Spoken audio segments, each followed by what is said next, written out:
What's going on, everybody? It's your boy Force Cooperton, and I just want to make a quick video about my particular favorites when it comes to fighting games. Now, over the years, I feel like there's been a resurgence of fighting games, and there's so many games out there to pick from, but there are particular ones for me that mean a lot to me because of just more of nostalgia and just the significance behind these particular games that really had a big effect on me and my fighting game journey. So the first one that comes to mind easily is, and this is in no order, but the first one that comes to mind is Street Fighter 2 Turbo on the Super Nintendo. Now, I did play Street Fighter 2, and 2 was awesome. That was the thing that set everything off. But when Street Fighter 2 Turbo came out, and it sped up the gameplay, and it really balanced the game in ways that one would have never thought initially could be possible. Just having codes where you can put in 10 stars, so you can do 10 stars for turbo mode, and just the different balance changes they made to it, really just speeding up the game in general, just made that game just so awesome. Giving Ken and Ryu their own identity. They're not just clones of each other on the games, and then the adding of the boss characters, and it just hits home with me. I would spend hours on end playing that game, just playing the CPU on anywhere from 4 stars to 8 stars. So just trying to beat the game on the hardest level and just having fun doing it by myself. I was very antisocial as a kid. I didn't really talk to no one, so really just playing against the computer was good for me. On top of that, whenever friends and family did come over and we played games, and really just bonded over Street Fighter 2 Turbo, and everyone in my family honestly holds that game to high regards. So I think it's really the nostalgia thing for that one that makes Street Fighter 2 Turbo just a go-to game for me that will never change. And anytime someone mentions what my top 5 would be, that has to be in there. So the second one that comes to mind is Marvel vs. Capcom 2. I know that prior to that game, there were plenty of games that came out in the Versus series, starting all the way back to X-Men Children of the Atom. That was a game that I didn't really play, but as the series progressed, I started to play the other games, Marvel Superheroes versus Street Fighter, and the Marvel vs. Capcom 1, and all those other games in between, and it was cool. The 2 versus 2 aspect was badass. The super big, flashing, that over-the-top supers, and seeing Ken's humongous short distance fireball shot down at an angle. I gotta mention that Ken is my favorite character in the Street Fighter series in general, but you will never know that because I barely play them nowadays. But those games were just spectacular on so many levels. But when Marvel vs. Capcom 2 came out, and I had played it in arcades. I actually had a friend that stayed in my neighborhood. She had the game, the physical copy, and she didn't play it, and she let me borrow it, and I honestly was going to keep it until she asked for it back. And I would just grind out hours on that game. I feel like I put in days into that game, where trying out different combinations with the different characters, being able to have a Mega Man mashed up with a Hulk, or a Ken mashed up with a Psylocke, or a Sabretooth mixed up with all these different Capcom characters and Marvel characters. It was just really just an eye-opening thing, and having everything just be so fast, and being able to call assist whenever you want to, not be limited to a certain amount, and not having to worry about pressing a certain combination of buttons to get an assist like a Marvel vs. Capcom 1. It was just awesome on so many levels, and this is before I really got into the understanding of how to play fighting games. This was just the pure spectacle of Marvel vs. Capcom 2 was just something that drew me in, and then finding out combos and doing DACs and making teams work with very unique synergies. So I think Marvel vs. Capcom 2 is goated on so many levels, and I think so many people feel the same way about the game that it's undeniable that Capcom had no choice but to come out with a collection that had all of those games, including Marvel vs. Capcom 2 on it, and that game being the flagship game to push that collection. So Marvel vs. Capcom 2 is just legendary to me. There's no way around it. So one time to that. The third game for me would be Guilty Gear XX, the Midnight Carnival. So, of course, I feel like there were better versions of this game, all the way to the final iteration of that particular XX series, when you get to Plus R, I swear it's a masterpiece. It's a really great game.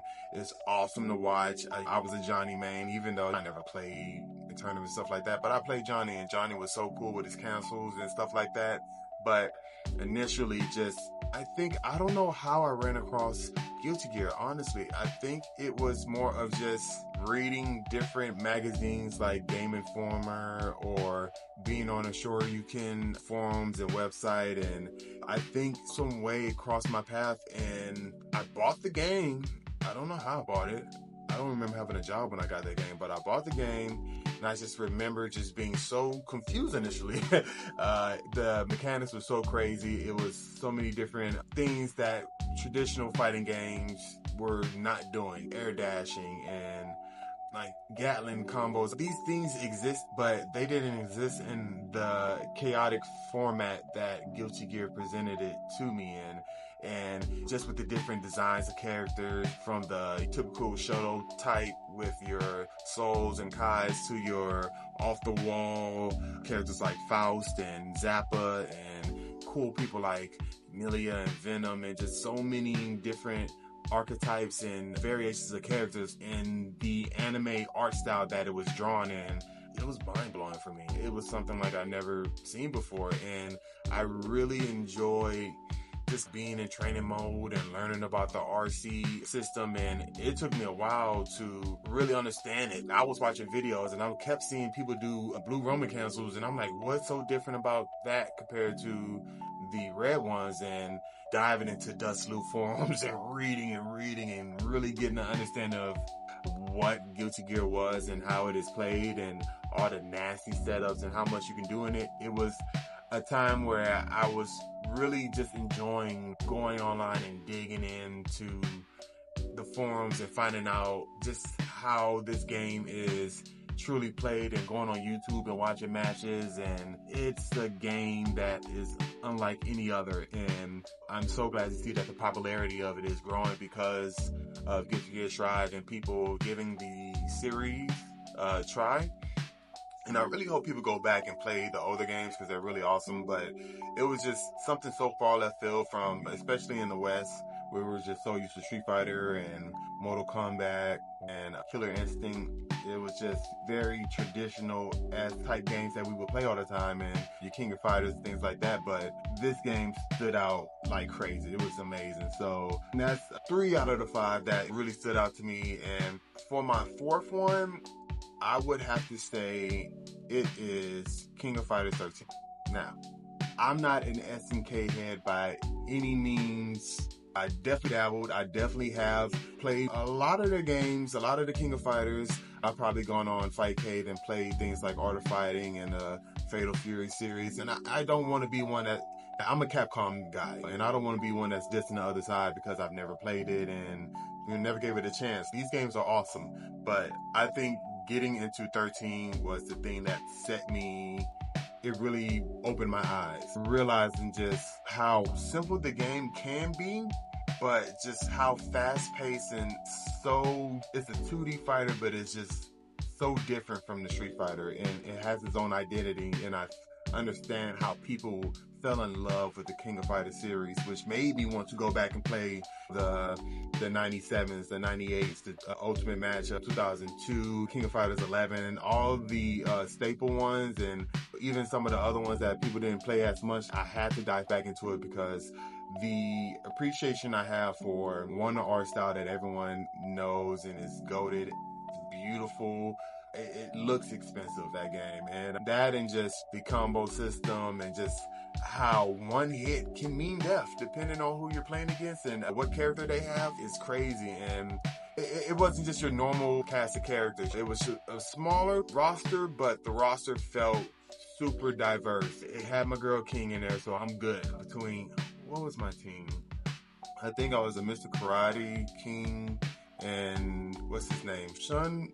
Y'all correct me in the comments, but those were my 3, and really being able to pull out max mode combos with those characters and clutch moments, getting that hit and then rushing in there, shoo, bow, bow. Those combos weren't easy, but whenever you executed one to perfection and you saw that damage, it's nothing like it. It is a great feeling because that game is not forgiving. It can kick your butt. And to play it at a high level, I definitely have appreciation for those that played that game at a professional level and were great. And the level of execution of that game, pretty tough. So, and I was able to understand it and play it and go online on Parsec on PC and play some people and really understand why this game is so enjoyable for so many people and why it's beloved by so many people.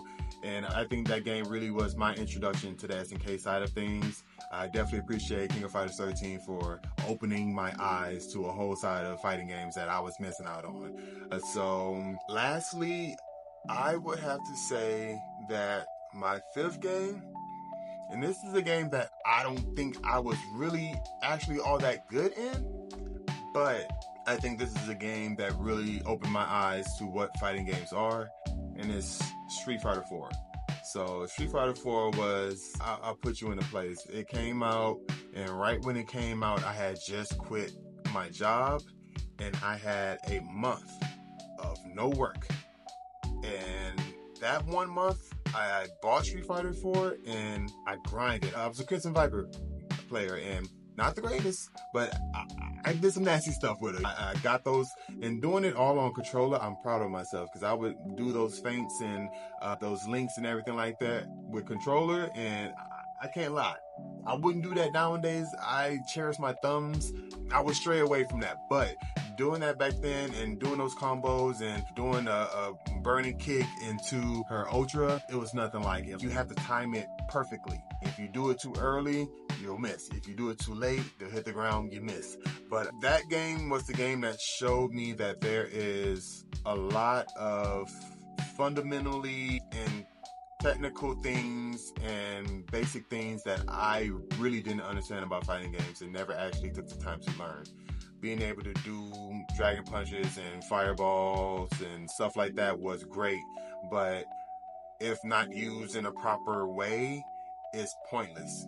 When someone sees that you're just spamming stuff out and not really having any idea why, that world, being shown that in Street Fighter 4 really opened up the world of fighting games for me, to where I was online looking up strategy guides or combo videos or going on Game Facts and seeing what people are saying are the good buttons I should use for my particular character, what routes I should be using, what's plus, what's not plus, when to do this, when to do that, how to play neutral, how to play footsies, getting better at my execution, being able to read opponents and how to adjust and see situations that come about and handle them accordingly. So I owe a lot to Street Fighter 4, and I think that game had some awesome highs and some really rough lows, but it was those lows that really taught me that I really need to actually pay more attention to what I'm doing in these games across the board, not just Street Fighter 4, but it made me look at all the other games I've been playing and realize, Chris, you actually haven't been playing these games